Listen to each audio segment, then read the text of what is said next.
Class 11-এর রাসায়নিক বন্ধন ও আণবিক গঠনের যে অধ্যায়টি শুরু হয়েছিল, আজকে তার পরবর্তী পর্ব।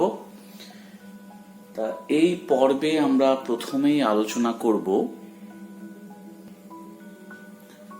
আয়নীয় যৌগের আকৃতি কেমন হয়।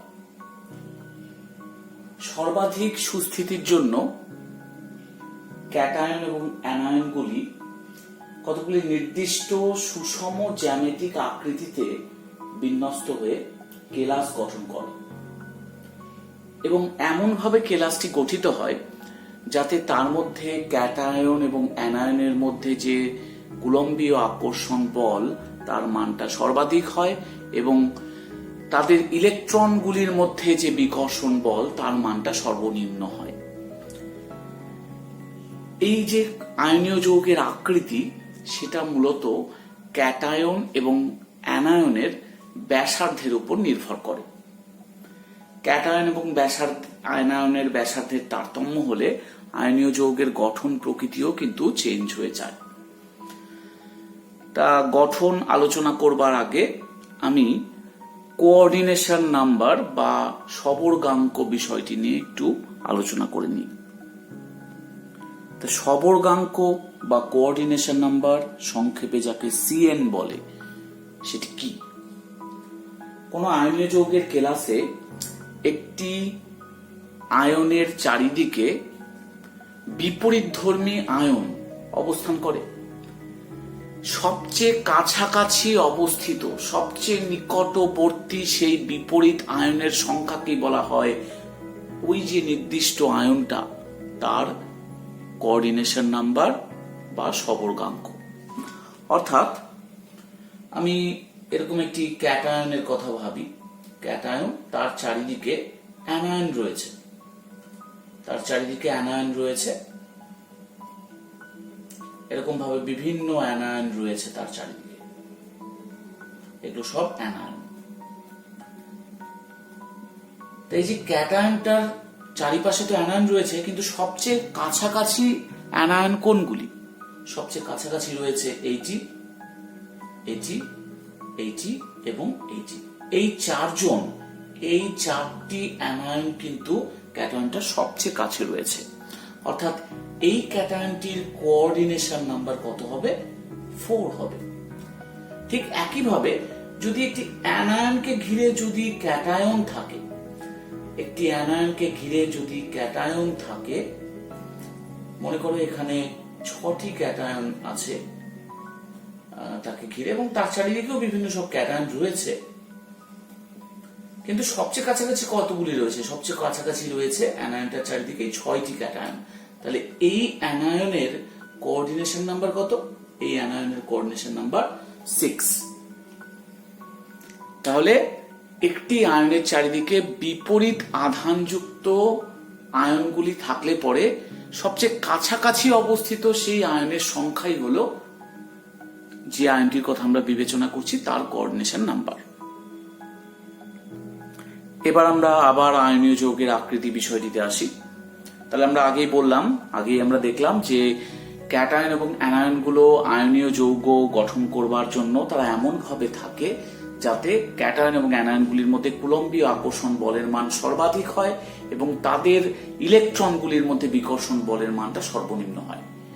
কিন্তু কোন আয়নীয় যৌগের আকৃতি কেমন হবে সেটা ক্যাটায়ন এবং অ্যানায়নের ব্যাসার্ধের উপর নির্ভর করে। যদি কোনো ক্যাটায়নের ব্যাসার্ধ R+ এবং অ্যানায়নের ব্যাসার্ধ R-, তাদের অনুপাত যদি এরকম হয়, এই রেঞ্জের মধ্যে যদি থাকে 0 থেকে 0.155, ক্যাটায়নের ব্যাসার্ধ এবং অ্যানায়নের ব্যাসার্ধের অনুপাত যদি এই রেঞ্জের মধ্যে থাকে, তাহলে কোঅর্ডিনেশন নাম্বারের মানটা হয় 2 এবং গঠনটা হবে কেমন? গঠনটা হবে সরল রৈখিক, গঠন হবে লিনিয়ার বা সরল রৈখিক। অর্থাৎ কেমন ব্যাপার? এরকম একটি ক্যাটায়ন আছে, তার চারিদিকে হয়তো 2টো অ্যানায়ন আছে সবচেয়ে কাছে, কোঅর্ডিনেশন নাম্বার 2, তাহলে এই ক্যাটায়নটার কোঅর্ডিনেশন নাম্বার 2। আবার এই অ্যানায়নটারও কোঅর্ডিনেশন নাম্বার, কিন্তু অ্যানায়নগুলোরও কোঅর্ডিনেশন নাম্বার 2, কারণ এই অ্যানায়নটাকে যদি আমি ধরি তার চারিপাশে দুটো ক্যাটায়ন আছে, তাহলে অ্যানায়নেরও কোঅর্ডিনেশন নাম্বার 2। আবার ক্যাটায়নকে যদি আমি ধরি, ক্যাটায়নের দুই পাশে দুটো অ্যানায়ন রয়েছে, তাহলে প্রত্যেকেরই কোঅর্ডিনেশন নাম্বার এখানে 2। সেক্ষেত্রে গঠনটা কেমন হচ্ছে? গঠনটা হচ্ছে লিনিয়ার, এই যে সরল রৈখিক লিনিয়ার গঠন হচ্ছে। যদি ক্যাটায়ন এবং অ্যানায়নের ব্যাসার্ধের অনুপাত এই রেঞ্জের মধ্যে হয়, তবে কোঅর্ডিনেশন নাম্বার হবে 2 এবং গঠনাকৃতিটা হবে সরল রৈখিক। যদি রেশিওটা 0.155 থেকে 0.225 এই রেঞ্জের মধ্যে হয়, তাহলে কোঅর্ডিনেশন নাম্বার হবে 3 এবং গঠনাকৃতি হবে ত্রিভুজাকৃতি। ত্রিভুজাকৃতি কেমন? আমি যদি একটা ক্যাটায়নকে সেন্টারে রাখি, তার চারিপাশে 3টে অ্যানায়ন থাকবে সবচেয়ে কাছাকাছি, অর্থাৎ গঠনটা কেমন হচ্ছে? ত্রিভুজের মতো হচ্ছে, এরকম একটা ত্রিভুজের মতো গঠন হচ্ছে। তাহলে সেক্ষেত্রে আমরা যে গঠনটা পাবো, আয়নীয় যৌগের কেলাসের যে গঠন, সেটা গঠনাকৃতিটা ত্রিভুজাকৃতি হবে। যদি এই অনুপাতটা 0.225 থেকে 0.414 এই রেঞ্জে হয়, তাহলে কোঅর্ডিনেশন নাম্বার হবে 4 এবং সেক্ষেত্রে গঠনটা হবে চতুস্তলকীয়, টেট্রাহেড্রাল, চতুস্তলকীয়। অর্থাৎ আমি ক্যাটায়নকে সেন্টারে রাখলাম, তাহলে কি হবে? তার চারিদিকে 4টি অ্যানায়ন থাকবে, তার চারিদিকে 4টি অ্যানায়ন থাকবে। যদিও ছবিতে একটু আঁকানো মুশকিল, সুষম দূরত্বে তাদেরকে রাখতে হবে, আমি এমনি তোমাদের বোঝার জন্য ছবিটা আঁকলাম। দেখো, এটা কিন্তু খানিকটা চতুস্তলকের মতো হচ্ছে, খানিকটা চতুস্তলকের মতো। তাহলে কোঅর্ডিনেশন নাম্বার 4 হওয়া মানে চতুস্তলক হবে। যদি ঠিক একইভাবে অনুপাতটা 0.414 থেকে 0.732 এই রেঞ্জের মধ্যে হয়, তবে কোঅর্ডিনেশন নাম্বার হবে 6 এবং সেক্ষেত্রে গঠনটি হবে অষ্টতলকীয়। অষ্টতলকীয় তাহলে কেমন হতে পারে গঠনটা? আমি যদি মাঝখানে একটি ক্যাটায়ন রাখি, তাহলে তার চারিদিকে অ্যানায়ন রেখেছি সম দূরত্বে, এটাকে আমি যদি যোগ করি, তাহলে খানিকটা বর্গক্ষেত্রের মতো দেখতে হচ্ছে, বর্গাকার চিত্র। এবার বর্গক্ষেত্রের ঠিক ওপর থেকে আমাদের তো এখানে ছবি আঁকানো সম্ভব না, আমরা দ্বিমাত্রিক ছবি আঁকবো, ঠিক ওপর থেকে একটা অ্যানায়ন এসছে এবং তার ঠিক নিচের দিক থেকে, বর্গক্ষেত্রটা ঠিক তলের থেকে, অর্থাৎ এটা যদি এরকম বর্গক্ষেত্র হয়, ওপর থেকে একটা থাকবে, নিচ থেকে একটা থাকবে, তাহলে কোঅর্ডিনেশন নাম্বার 6 হবে। এবং দেখতে কেমন হবে একটু দেখে নাও, এটা কিন্তু অষ্টতলকের মতোই দেখতে হচ্ছে, অষ্টতলকের মতো দেখতে হচ্ছে। ক্যাটায়নকে ঘিরে যেরকম অ্যানায়নগুলি অষ্টতলকীয় গঠন তৈরি করছে, ঠিক এক একটা অ্যানায়নকে ঘিরে ক্যাটায়নগুলিও কিন্তু একই রকম ভাবে গঠনাকৃতি তৈরি করবে।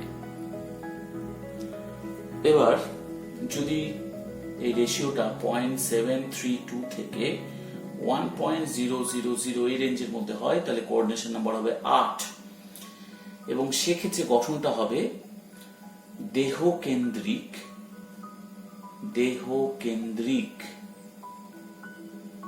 ঘনকাকার। দেহকেন্দ্রিক ঘনকাকার কেমন গঠনটা আমি একটু এখানে মুছে দিয়ে আঁকি। ঘনক তো আমরা সবাই দেখেছি, ঘনকাকার বস্তু আমরা সবাই জানি, লুডুর ছক্কা এটা ঘনকাকার বস্তু। তাহলে এই ঘনকের যদি এই কর্নার গুলোতে আমি মনে করি যে অ্যানায়ন অবস্থান করেছে, এখানে যদি অ্যানায়ন অবস্থান করেছে 8টি কর্নারে, তাহলে ঠিক বক্সের একদম মাঝামাঝি জায়গায়, একদম মধ্যেখানে কি থাকবে? একটি ক্যাটায়ন থাকবে। আবার এইটাকে যদি আমি অ্যানায়ন ভাবি, মাঝখানে বক্সের মাঝখানে যে অ্যানায়ন যদি আমি ভাবি, তাহলে শীর্ষবিন্দু যে 8টা আছে তাতে থাকবে 8টি ক্যাটায়ন। অর্থাৎ কোঅর্ডিনেশন নাম্বার কিন্তু ক্যাটায়ন এবং অ্যানায়ন উভয়ের ক্ষেত্রেই 8 হবে। এগুলো সবার ক্ষেত্রে আমি যে কোঅর্ডিনেশন গুলো নাম্বারগুলো লিখলাম সেগুলো কিন্তু সবার ক্ষেত্রে একই রকম। ক্যাটায়ন যদি কোঅর্ডিনেশন নাম্বার 2 হয়, অ্যানায়নেরও 2 হবে। ক্যাটায়ন যদি কোঅর্ডিনেশন নাম্বার 3 হয়, অ্যানায়নেরও 3 হবে। ক্যাটায়নের কোঅর্ডিনেশন নাম্বার যদি 6 হয়, অ্যানায়নেরও তাই হবে। তাই এই গঠনটাকে বলা হয় দেহকেন্দ্রিক ঘনকাকার।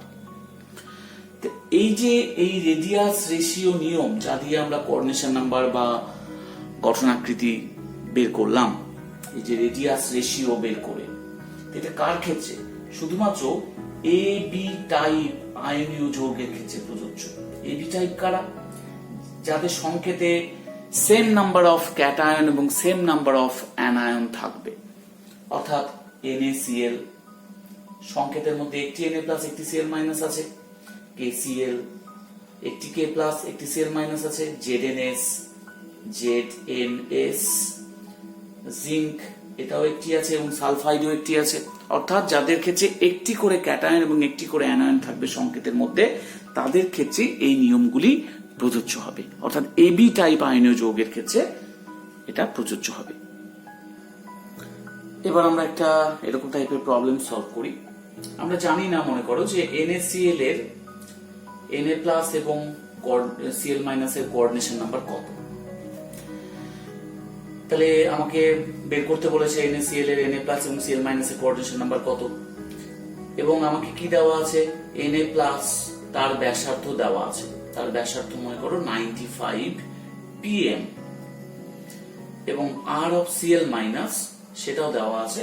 সেটা দেওয়া আছে মনে করো 1.81 অ্যাংস্ট্রম। তাহলে আমাদেরকে তো ব্যাসার্ধ বের করতে হবে, ব্যাসার্ধের অনুপাত বের করতে হবে। তা আমাদের কিন্তু দু রকমের এককে দেওয়া আছে, একটা পিকোমিটার, পিএম মানে পিকোমিটার, আর একটা অ্যাংস্ট্রম। তাহলে একটু রিলেশন গুলো আমাদের জানা দরকার, যে রিলেশন গুলো কেমন হয়। আমি একটু রিলেশন গুলো লিখে দিচ্ছি। যেমন 1 মিটার মানে 10 to the power minus 1 millimetre মানে 10 to the power minus 3 metre. 1 micrometre মানে 10 to the power minus 6 metre. 1 nanometre মানে 10 to the power minus 9 metre. 1 angstrom মানে 10 to the power minus 10 metre. 1 picometre মানে 10 to the power minus 12 metre. 1 femtometre মানে 10 to the power minus 15 metre, এবং 1 অটোমিটার equals to 10 to the power minus 18 metre. তাহলে এই হচ্ছে relation. এই relation থেকে কিন্তু আমরা বের করে ফেলতে পারবো এবং একই এককে কনভার্ট করতে পারবো। তাহলে এখানে আছে R of Na plus 95 picometre. তাহলে আমি লিখে ফেলি R of Na plus divided by R of Cl minus. তাহলে R of Na প্লাস হচ্ছে 95 পিকোমিটার। পিকোমিটার মানে কত? 95 into 10 to the power minus 12 metre. আর 1.81 অ্যাংস্ট্রম আছে। তাহলে 1.81 অ্যাংস্ট্রম মানে 10 to the power minus 10 metre. তাহলে আমি এখানটায় এইভাবে লিখতে পারি 95 বাই 181। আমি যদি পয়েন্টটাকে এইদিকে নিয়ে গেলে এখানে হবে 10 to the power minus 12। 10 to the power minus 12 কেটে যাবে। তাহলে 95 বাই 181 দাঁড়াবে অনুপাতটা। তাহলে এই অনুপাতটা হিসাব করলে দেখা যাবে যে এরকম মান আসছে 0.52।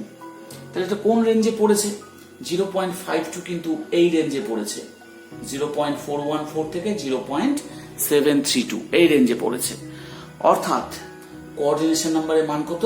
6। কার কোঅর্ডিনেশন নাম্বার? Na প্লাস এর যেমন কোঅর্ডিনেশন নাম্বার 6 এখানটায়, Cl মাইনাস এরও কিন্তু কোঅর্ডিনেশন নাম্বার এখানটায় 6। অর্থাৎ একটি Na প্লাস কে ঘিরে যেমন 6টি Cl মাইনাস আয়ন আছে, তেমন করে একটি Cl মাইনাস আয়নকে ঘিরেও 6টি করে Na+ আয়ন রয়েছে। দুজনেরই কোঅর্ডিনেশন নাম্বার 6 এবং গঠনাকৃতিটা কেমন? অষ্টতলকীয়। অষ্টতলকীয় বলতে একটি Na+ এর চারিদিকে 6টি Cl মাইনাস থাকলে যেরকম অষ্টতলকীয় গঠন তৈরি হবে, বা একটি Cl মাইনাসের চারিদিকে 6টি Na+ থাকলেও কিন্তু একই রকমের অষ্টতলকীয় গঠন পাওয়া যাবে। তাহলে আমরা দেখে ফেললাম যে কি করে অনুপাত বের করে আমরা প্রেডিক্ট করতে পারবো যে কোঅর্ডিনেশন নাম্বার বা গঠনাকৃতিটা কেমন হবে। তবে তার আগে যদি ডিফারেন্ট একক দেওয়া থাকে তবে কিন্তু সে এককের কনভার্সন করে নিতে হবে। একক কনভার্সন না করলে কিন্তু আমাদের ত্রুটি আসবে, ভুল হবে। তো এবার আমরা দেখব যে CaF2 ক্যালসিয়াম ফ্লুরাইডের ক্যালসিয়াম আয়ন এবং ফ্লুরাইড আয়নের কোঅর্ডিনেশন নাম্বার কত। একটু খেয়াল করে দেখো, আমরা একটু আগে বলেছিলাম যে এটা কিন্তু AB টাইপ আয়নীয় যৌগের ক্ষেত্রে প্রযোজ্য নিয়মটা। এখানে কেমন টাইপের আছে? এটা আছে AB2 টাইপ। তবে এর ক্ষেত্রেও আমরা বলে দিতে পারবো এখান থেকে যে এদের কোঅর্ডিনেশন নাম্বার কত হবে। আমরা জানি যে ক্যালসিয়াম 2+ এর ব্যাসার্ধটা প্রায় 100 পিকোমিটারের কাছাকাছি এবং ফ্লুরাইড আয়নের রেডিয়াসটা 136 পিকোমিটারের কাছাকাছি। তাহলে অনুপাত কি হবে? R+/R- 100/136, কারণ যেহেতু দুটোই পিকোমিটারে আছে আমাদের আর কনভার্সনের কোনো দরকার নেই। তাহলে এটা প্রায় 0.74 এরকম রেঞ্জে আসবে, অর্থাৎ এই রেঞ্জে আসবে। তাহলে এই রেঞ্জে আসা মানে কত? 8। তাহলে এখানে কিন্তু Ca2+ এবং F- রয়েছে, AB2 টাইপের মলিকিউল। এই ক্ষেত্রে আমরা বলবো যে Ca2+ এর কোঅর্ডিনেশন নাম্বারটা হচ্ছে 8, কিন্তু F- যেহেতু তার চার্জ এর অর্ধেক পরিমাণটা, এটা 2 হলে এটা 1, তাহলে এর কোঅর্ডিনেশন নাম্বার কিন্তু 8 এর অর্ধেক হবে, অর্থাৎ এর কোঅর্ডিনেশন নাম্বার হবে 4। তাহলে এটা মেনলি AB টাইপের আয়নীয় যৌগের ক্ষেত্রে প্রযোজ্য, কিন্তু আমরা এখানে একটা এক্সাম্পল দেখলাম যে AB2 টাইপ মলিকুলের ক্ষেত্রেও আমরা বের করতে পারবো। এই AB2 টাইপ আয়নীয় যৌগের ক্ষেত্রেও আমরা বের করতে পারছি। সেক্ষেত্রে ক্যালসিয়াম যার চার্জ বেশি ছিল তার কোঅর্ডিনেশন নাম্বারটা 8 হলো, যেরকম প্রেডিক্টেড আমরা পেলাম। ফ্লুরাইড যেহেতু তার চার্জটা অর্ধেক, এর 2 থাকলে এর 1 আছে, সেই জন্য এর কোঅর্ডিনেশন নাম্বারটাও অর্ধেক হয়ে যাবে, তার মানে এটা 4 হবে। এবার আমরা পরবর্তী টপিকে আসি। আয়নীয় যৌগ আমরা জানি যে তারা ধ্রুবীয় দ্রাবক, যেমন জলে দ্রবীভূত হয়, নিচু ক্লাসে আমরা পড়ে এসেছি। কিন্তু সমস্ত আয়নীয় যৌগই কি জলে দ্রবীভূত হয়? সবাই কি হতে পারে? উত্তরটা হলো না। সমস্ত আয়নীয় যৌগ জলে দ্রবীভূত হয় যে এরকম ব্যাপারটা নাও হতে পারে। সমস্ত আয়নীয় যৌগ জলে দ্রবীভূত হয় না। তাহলে কিসের উপর দ্রবীভূত হওয়াটা নির্ভর করে? আমরা একটা আয়নীয় কেলাস নিয়েছি, যেমন NaCl আমরা উদাহরণস্বরূপ নিয়েছি। এই যে কেলাস, এদের মধ্যে কিন্তু ক্যাটায়ন অ্যানায়ন রয়েছে, তাদের মধ্যে একটা আকর্ষণ বল কাজ করছে, যে আকর্ষণ বলটাকে আমরা কি বলি? ল্যাটিস শক্তি বা জালক শক্তি। এই আকর্ষণ বল কিন্তু এদেরকে ধরে রেখেছে, এদেরকে জলে দ্রবীভূত হতে বাধা দিচ্ছে, অর্থাৎ এদের মধ্যে এরা যে একত্রিত হয়ে আছে সেটা কিন্তু ল্যাটিস শক্তির কারণে। এবার জলের অণু যদি এদের কাছে আসে, অর্থাৎ এদেরকে যদি জলে দিয়ে দেওয়া হয়, জলে যোগ করা হয়, তাহলে জলের অণুগুলো এদের কাছে আসবে। তা জল কিন্তু ধ্রুবীয়। কিভাবে? জলের একটা অণুর গঠন এরকম। এবার এই যে অক্সিজেন, এ তো তড়িৎ ঋণাত্মক, এ কি করবে? এই যে সমযোজী বন্ধনে আবদ্ধ যে ইলেকট্রনগুলো আছে তাকে সে কিছুটা হলেও নিজের দিকে টানবে, কারণ এ তো তড়িৎ ঋণাত্মক, হাইড্রোজেন অপেক্ষা বেশি তড়িৎ ঋণাত্মক। তাহলে এ সামান্য হলেও মাইনাস চার্জ পাবে, আংশিক ঋণাত্মক চার্জ পাবে। সেই জন্য এই আংশিক ঋণাত্মক বোঝাতে আমরা ডেল্টা মাইনাস লিখেছি। তাহলে হাইড্রোজেন গুলো থেকে কি হবে, ইলেকট্রন একটু দূরে সরে গেছে, তাহলে সামান্য এরা পজিটিভ চার্জ পাবে। অর্থাৎ এদের মধ্যে দু ধরনের মেরুর সৃষ্টি হবে, একটা হচ্ছে সামান্য পজিটিভ মেরু এবং সামান্য নেগেটিভ মেরু। এই জন্য এরা ধ্রুবীয় দ্রাবক হিসাবে আচরণ করবে। তো এবার জলে যখন NaCl কে যোগ করা হয় তখন এই মাইনাস গুলোকে কে আকর্ষণ করতে থাকে, জলের যে পজিটিভ মেরু, অর্থাৎ হাইড্রোজেন গুলো তো এখানটায় পজিটিভ, তাহলে তারা কিন্তু আকর্ষণ করতে থাকে মাইনাস Cl মাইনাস গুলোকে, এবং Na+ গুলোকে অক্সিজেন আকর্ষণ করতে থাকে কারণ তারা ঋণাত্মক। তাহলে এবার একটা দড়ি টানাটানির মতো খেলা চলে, এরা টানছে আবার এরাও কিন্তু একে অপরের সাথে আবদ্ধ থেকে থাকার চেষ্টা করছে। তাহলে এই দড়ি টানাটানির খেলায় কে জিতবে? এখানে যদি Cl মাইনাস বা Na+ এখান থেকে বিচ্ছিন্ন হয়ে যায়, গেলে পরে কি হবে, একটি Na+ আয়ন 6টি জলের অণু দ্বারা সে কিন্তু পরিবেষ্টিত হয়ে পড়বে, এবং একটি Cl মাইনাস আয়নও অনুরূপ ভাবে 6টি জলের অণু দ্বারা পরিবেষ্টিত হবে। অর্থাৎ খানিকটা এরকম ঘটবে, Na+ 6টি জলের অণু দ্বারা পরিবেষ্টিত, Cl মাইনাসও ঠিক একইভাবে 6টি জলের অণু দ্বারা পরিবেষ্টিত। অর্থাৎ এরা কিন্তু এই ল্যাটিস থেকে বেরিয়ে এসে জলের মধ্যে দ্রবীভূত হয়ে গেছে। এবার যদি এরা দ্রবীভূত হয়, 1 মোল পরিমাণ যদি NaCl দ্রবীভূত হয় তাহলে এক ধরনের শক্তি উৎপন্ন হয়, যে শক্তিটাকে আমরা বলি দ্রাবকায়ন শক্তি। 1 মোল NaCl কেলাস দ্রবীভূত হলে যে শক্তি উৎপন্ন হবে তাকে আমরা বলবো দ্রাবকায়ন শক্তি, বা জলের ক্ষেত্রে আমরা বলবো হাইড্রেশন এনার্জি। এই যে এরা টানাটানি করছে বা এরা একে অপরকে ধরে রেখেছে, এই যে এই বলগুলো এবং এই বলগুলো নির্ভর করবে ল্যাটিস শক্তি এবং দ্রাবকায়ন শক্তির উপরে। যদি ল্যাটিস শক্তি বেশি হয়, অর্থাৎ এখানকার শক্তিগুলো বেশি হয়, ল্যাটিস শক্তি যদি ল্যাটিস শক্তিকে তো ইউ দিয়ে বলা হয়, তাহলে ইউ যদি গ্রেটার দেন দ্রাবকায়ন শক্তি, যদি দ্রাবকায়ন শক্তির চেয়ে বেশি হয় তবে কি হবে, তাহলে আমরা বুঝতে পারছি যে এদের মধ্যবর্তী শক্তিটাই বেশি, তার মানে জলের অণু এদেরকে টেনে জলে দ্রবীভূত করতে পারবে না। অর্থাৎ তখন আমরা বলবো জলে দ্রবীভূত হবে না। কিন্তু যদি উল্টোটা হয় তবে কিন্তু দ্রবীভূত হবে। উল্টোটা মানে কি? উল্টোটা মানে এই যে টান শক্তি বেশি, অর্থাৎ দ্রাবকায়ন শক্তি বেশি, তার মানে এই জলের অণুগুলো একে টেনে জলের মধ্যে দ্রবীভূত করে ফেলবে। তাহলে যদি ল্যাটিস শক্তি থেকে দ্রাবকায়ন শক্তি বেশি হয় তবে কিন্তু জলের মধ্যে দ্রবীভূত হবে, কিন্তু যদি উল্টোটা হয়, ল্যাটিস শক্তি যদি বেশি হয়ে যায় দ্রাবকায়ন শক্তির চেয়ে, তবে সেই আয়নীয় যৌগটি কিন্তু কোনোভাবেই জলে দ্রবীভূত হবে না। তাহলে আমরা দেখলাম যে আয়নীয় যৌগ হলে জলে তাকে দ্রবীভূত হতেই হবে এমন কোনো কথা নেই, সেটা নির্ভর করবে ল্যাটিস শক্তি এবং দ্রাবকায়ন শক্তির ওপরে।